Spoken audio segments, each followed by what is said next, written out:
Ya. Itulah artinya Yesus menjadi Tuhan dan Kristus. Anda baca ya, lihat ya video saya. Menjadi Tuhan dan Kristus atas 3 kerajaan sekaligus.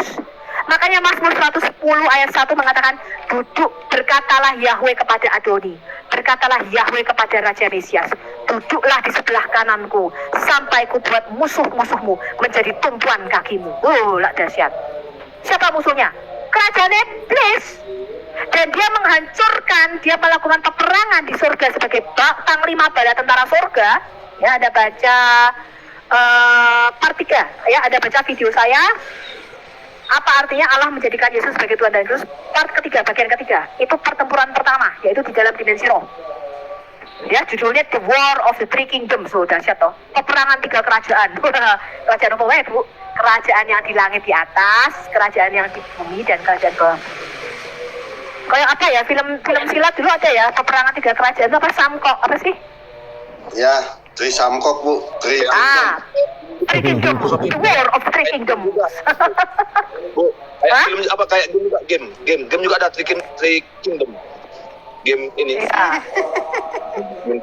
Saya enggak tahu. Lanjut. 3 kerajaan benar. Kerajaan surga, kerajaan dunia, dan kerajaan ini. Iya, banyak yang Kerajaan ke-8. banyak yang kepanasan. Kelapannya kerajaan orang mati. Iya, kenapa? Karena Quran itu jelas, acak-acakan dan ampuradil. Makanya ceritanya tidak jelas. Ya. Tapi kalau Taurat jelas. Ya. Makanya saya bilang kalau tidak baca kitab Taurat ya on-nya permanen. Ya. Dan supaya tidak on ya baca kitab Taurat gitu loh ya. Nggak punya bahan bisa dasar. ngerti, Bu. Iya, karena mereka nggak punya perjanjian lama, akhirnya mereka nggak punya bahan untuk mengerti. Iya, betul. Jadi mereka mau belajar di mana? Iya, sistem kerajaan aja mereka nggak tahu. Iya kan? Iya. Katanya Taurat sudah diambil sama Tuhan, Bu. Diambil sama LSWT, diambil pulang.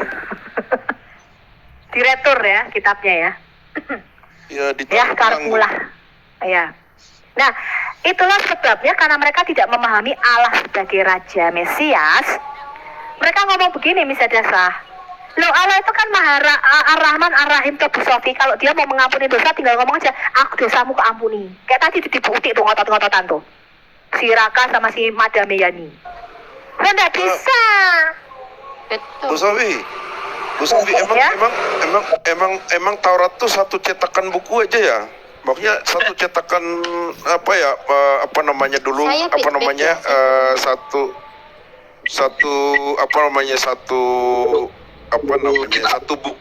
Satu buku kayak gitu ya, satu kitab. Ya, satu kitab aja nggak diperbanyak gitu, sehingga pas satu kitab diambil gitu. Gitu. Ya, kita punya salinannya ya. Bahkan Taurat yang dipegang orang Samaria itu merupakan tulisan dari cicitnya Imam Besar Harun ya, Abishua. Taurat Samaria ya, Torah Samaria atau Samaritan Pentatuk yang dipegang orang Samaria sekarang itu menurut mereka ini salinan dari salinan-salinan yang ditemukan pada zaman Raja Yosia ya. Pada zaman Raja Yosia itu kan kitab Taurat ditemukan kembali. Nah, itu memang kitab Taurat yang disalin oleh Abishua. Abishua itu cicitnya Imam Besar Harun. Kalau dulu itu satu aja kitab ya ada di sinagoga, hanya banyak, satu saja. Berbanyak. Oh, kirain Enggak, satu. kitab Taurat diperbanyak. Kirain satu. Masalahnya begini, Bu. Masalahnya kalau satu, jadi mudah diambil sama ala SWT gitu. Diambil lagi gitu, mudah. Enggak, kita Tapi punya kalau banyak, salinan. nah kalau banyak itu pasti diambil pas lagi tidur manusianya. Gitu. Enggak juga, Diambil Pak. pulang Enggak gitu. juga. Allah enggak tahu Taurat itu yang mana. Enggak, katanya Nggak diambil tahu. pulang kan. Kan gini, Bu. Diturunkan. Bu. Kan Lanjut. diturunkan. Lanjut dulu Pak Arjuna, nanti Pak Arjuna. Ada pertanyaan nggak tuh dari teman-teman kita? Mandek. Teman-teman Ada. yang Ya, bertanya karena- walaupun Kristen, ayo. Ya, aku tambahin sedikit ya bagi teman-teman yang Kristen yang belum tahu. Jadi sistem ini kebanyakan betul. Jadi mereka itu kadang-kadang begini, penginjilan, tapi nggak tahu apa itu penginjilan.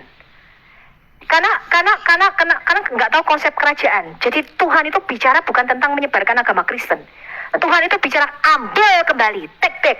Kata eklesia, ya, ketika dia mengatakan aku akan mendirikan eklesiaku, itu bukan istilah agamawi, bukan istilah teologi. Eklesia itu istilah politik. Istilah politik yaitu suatu council, suatu dewan senat di dalam bangsa Yunani pada waktu itu. Mereka menyebutnya eklesia. Jadi eklesia itu seperti MPR atau DPR, Dewan Perwakilan Rakyat. Di mana di dalam eklesia atau dewan council itu dia mengambil satu keputusan yang penting atas kota dan bangsa itu. Mudeng ya? Jadi Yesus ngomong begini, jadilah kamu garam dan terang. Itu bukan bicara sekedar jadilah garam dan terang kalau istilah ininya. Oh ya, gue hidup ya gue seperti orang Kristen, mana kasihnya gitu kan? Katanya orang Kristen, mana kasihnya? Kan sukanya gitu kan? Katanya orang Kristen mengasihi. Loh, bukan itu. Menjadi garam dan terang ketika Yesus bicara aku mendirikan eklesia. Eklesia itu adalah kumpulan orang-orang terpilih. Jadi pada waktu itu dewan eklesia itu seperti MPR atau DPR-nya di dalam bangsa Yunani, itu dipilih orang-orang pilihan. Maka Yesus mengatakan bukan kamu yang memilih aku, tapi aku yang memilih kamu. Ya, orang-orang pilihan ini ketika dimasukkan di dalam eklesia itu orang-orang yang bijaksana. Ya, harusnya gereja itu penuh dengan orang-orang yang bijak, yang bisa mengambil, dia bisa melihat situasi kota dan bangsanya, kemudian dia bisa membuat perubahan, dia bisa mengambil keputusan penting. Keputusan yang pertama kali diambil itu di dalam dimensi roh. Maka Yesus mengatakan apa? Aku mendirikan eklesia dan alam maut tidak akan menguasainya. Apa yang kau ikat di bumi akan terikat di sorga, dan apa yang kau lepaskan di bumi akan terlepas di sorga. Ini, Anda ngerti nggak ini? Artinya apa ini? Apa itu, Bu? Jadi Yesus tidak menyuruh kita menyebarkan agama Kristen loh ya. Yesus menyuruh kita membuat perubahan di suatu kota dan bangsa. Mengambil satu decision penting, keputusan penting. Ketika kita lihat bisa pergerakan politik ke sini, oh ini kita ngerti nih tanda tanyanya. Karena bangsa-bangsa ini dipengaruhi sama roh-roh teritorial. Jadi apapun keputusan suatu bangsa, itu dia punya roh di atasnya. Ngerti ya? Seperti Raja Tirus, Raja Babel itu dia bukan berkuasa sendiri, ada roh di belakangnya gitu loh teman-teman. Dan Yesus mengatakan apa yang kau ikat di dalam dimensi fisik itu terikat di dalam dimensi roh.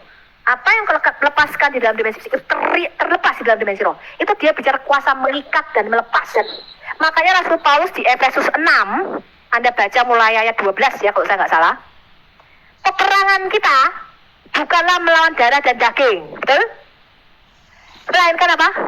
Melawan tadi loh, penguasa-penguasa ini, roh-roh teritorial. Nah, seberapa besar, ya betul, seberapa besar impactmu ketika Tuhan memanggil kamu? Apakah impactmu cuma suatu RT kelurahan? Kalau kami dulu ya, misalnya kalau saya dulu waktu kuliah, itu kami keliling. Jadi kampus dan daerah, otoritas kami cuma daerah kami doang. Kami tidak sampai kemana-mana, nggak sampai ke negara dan bangsa-bangsa. Walaupun kalau kami berdoa kadang kami mendoakan Jepang lah, mendoakan beginilah, begitulah. Tapi enggak, otoritas kami itu cuma ya di daerah kampus itu kok. Saya doa keliling itu setiap pagi. Jadi kami itu berdua-dua. Setiap pagi saya minta izin sama satpam, karena kami beberapa tingkat ya. Kami ada beberapa kampus ya. Kampus 1, kampus 2, kampus 3 pada waktu itu. Kami minta izin.